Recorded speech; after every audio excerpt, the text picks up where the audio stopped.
En la entrevista exclusiva con Noticieros Televisa, el presidente de Ecuador, Rafael Correa, se refirió a las desigualdades en América Latina, al rezago frente al poderoso América del Norte, de las crisis recurrentes y de lo fundamental, la inversión, dijo, en tecnología e innovación, que fue el tema de esta cumbre.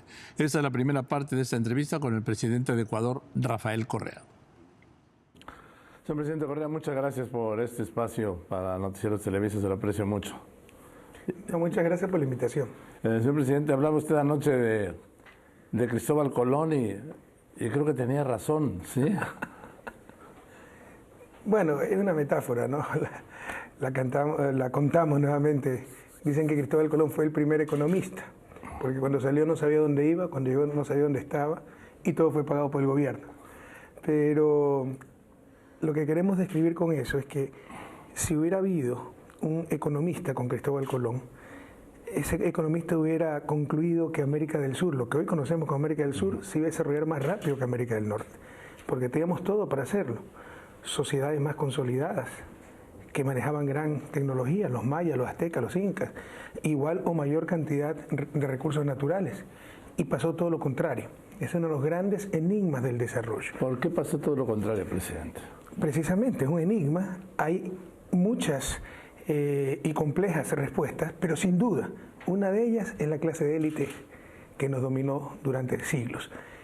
Élite excluyente, élite que no supo distribuir en beneficio a grandes mayorías los frutos del progreso técnico. Por eso el mensaje ayer, para iniciar, porque sí me preocupa como economista, cuando se quiere reducir el desarrollo de un problema técnico, que innovación, que tecnología. El primer paso es el cambio en las relaciones de poder, que estén en el poder las grandes mayorías y no los grupos de siempre. Ese es el primer paso para el desarrollo. Presidente, habla usted de esa hegemonía, ese poder de unos cuantos en nuestra región, pero ese poder de unos cuantos no solo era de España, era también de un grupo de locales en cada país. Pero por supuesto, o sea, le insisto, no son respuestas lineales, son complejas, pero ha habido élites modernizadoras que en algo se dieron, en algo, por ejemplo en la propia Inglaterra, en algo, la Revolución Gloriosa, etcétera, en algo trataron de distribuir los frutos del progreso técnico por diferentes motivos, presiones, etcétera. Aquí hay una concentración, una exclusión de siglos, y todavía siguen así. O sea, hay ejemplos, en Estados Unidos también era así, sobre todo en la parte sur. Mire, Thomas Jefferson, uno de los padres fundadores de Estados Unidos y el principal autor de uno de los documentos más bellos de la humanidad, la Declaración de Independencia. En su párrafo segundo, esa declaración dice algo así, que nosotros reconocemos estas verdades por ser evidentes en sí mismas, que todos los hombres nacieron iguales, con derecho a la felicidad, etc. Y el mismo Thomas Jefferson era propietario de centenas de esclavos.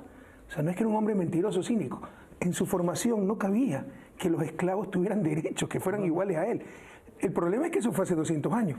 Todavía tenemos élites latinoamericanas que piensan así. Sin duda, presidente. Ahora, me llama mucho la atención esta declaración suya de Cristóbal Colón, el economista, porque usted es un economista con un máster en Estados Unidos, además.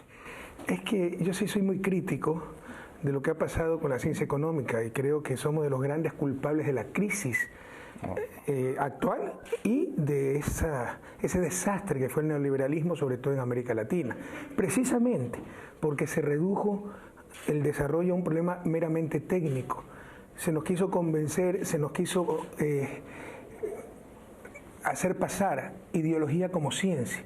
El fin de la historia, ¿se acuerdan? Sí, claro. Entonces vinieron que terminado. Todo el asunto era el competir, sálvese quien pueda, minimizar el Estado, el individualismo, la libertad entendida como no intervención.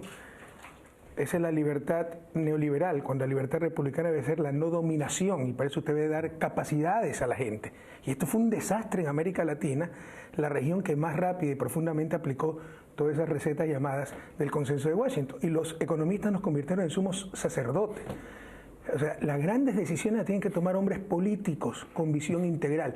Ahí llaman a los técnicos. Dado que quiero hacer esto, señores, dado que quiero cobrarles más a los más ricos en impuestos para financiar con esta igualdad de oportunidades para todas y para todos, venga usted, señor economista, y sácame las cuentas. Pero las grandes decisiones son decisiones políticas. Las tienen que tomar hombres políticos con visión integral. Entonces, señor presidente, ¿se acuerda usted de aquella declaración de Clinton, ¿es la economía estúpidos? ¿Usted no la comparte? Yo diría, no es solo la economía, pero es que no contradice lo que estoy diciendo. Porque, por ejemplo, en Estados Unidos hay consenso sobre un sistema. ¿Cuál es la diferencia entre el Partido Demócrata y el Partido Republicano? Mi partido en Ecuador se llama Alianza País. Le aseguro que yo tengo más diferencias dentro de nuestro partido que entre demócratas y republicanos. O sea, para cualquier efecto práctico, en Estados Unidos hay unipartidismo. Ellos que hablan tanto de pluralismo, porque hay consenso social sobre el sistema que ha funcionado. Son probablemente la nación más exitosa de la historia de la humanidad. Ya hay una estabilización en las relaciones de poder, hay un consenso social amplio sobre el sistema. En América Latina todavía estamos en la lucha por un sistema que beneficia a las grandes mayorías, por eso la inestabilidad política, etcétera, ¿verdad?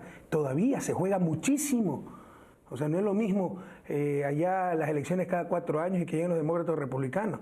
O sea, acá podemos perder décadas de todo lo avanzado. Entonces, no es solo la economía, y le insisto, el problema es quién domina en una sociedad, las élites o las grandes mayorías. En Estados Unidos dominan las élites, ¿eh? En uno de los países más inequitativos del planeta. Con la crisis, en el 2009 sobre todo, los ciudadanos en algo se dieron cuenta de aquello.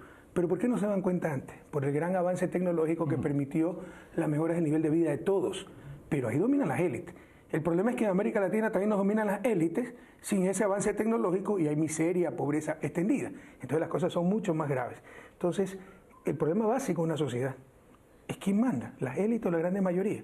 El capital o los seres humanos. En Estados Unidos también manda el capital. El mercado o la sociedad. En Estados Unidos manda el mercado. Les ha funcionado el sistema por el avance tecnológico. En América Latina no hemos tenido aquello y lo poco que hemos tenido ha sido extremadamente concentrado porque somos más desiguales todavía que Estados Unidos. Y entonces el primer paso es ese proceso político, que lleguen al poder las grandes mayorías, poder popular, transformar nuestros estados burgueses, representando unos cuantos, a estados verdaderamente populares, representando a todas y a todos, sobre todo a los más pobres.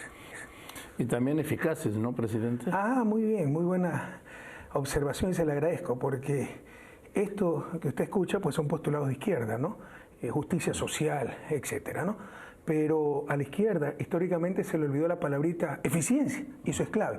Y eso insistimos muchísimo en la nueva izquierda latinoamericana, sobre todo en Ecuador. Debemos ser eficaces y eficientes para servir mejor a nuestros pueblos.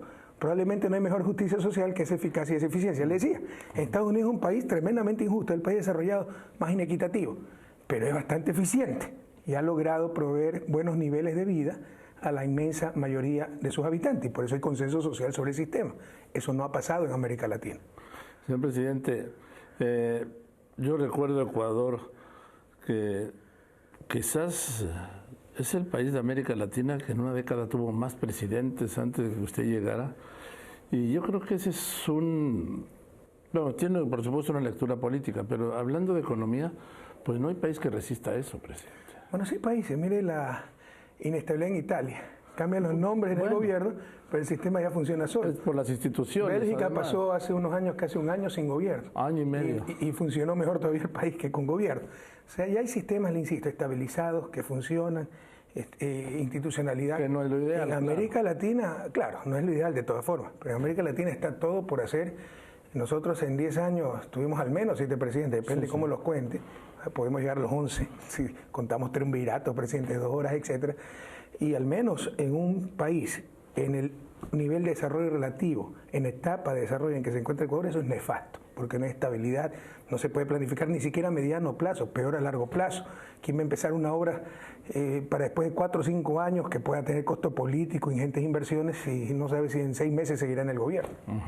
Presidente, a mí en el tema del crecimiento me llama mucho la atención Ecuador por cómo ha logrado crecer cuando el crecer está convirtiéndose en la excepción. Estoy viendo datos de la OCDE, habla de un crecimiento para este año en América Latina del 1.4, CEPAL habla del 1.1, o sea que nos vienen tiempos difíciles.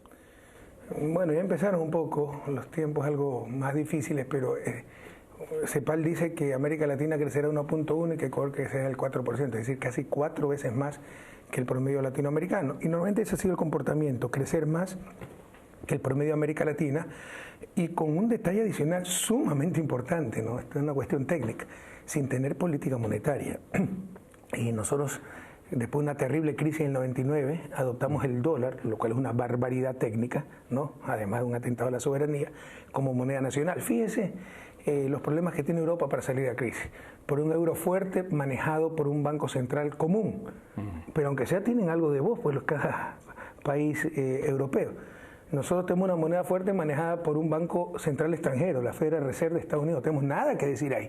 Entonces puede coincidir o no esa política monetaria con nuestros intereses. Por ejemplo, ahora tenemos una política monetaria totalmente contraria a lo que se necesita. Se está apreciando, fortaleciendo el dólar y eso resta competitividad a nuestras exportaciones y a nuestra economía en general. Entonces no es fácil crecer con un tipo de cambio fijo extremo como la dolarización. Lo hemos hecho, lo hemos logrado, bueno, aplicando mucha técnica en función del bien común, aplicando medidas contracíclicas, etcétera, y para el próximo año CEPAL también calcula que Ecuador crecerá más del 3% y América Latina alrededor de 2%, es decir, nuevamente estaremos sobre el promedio latinoamericano.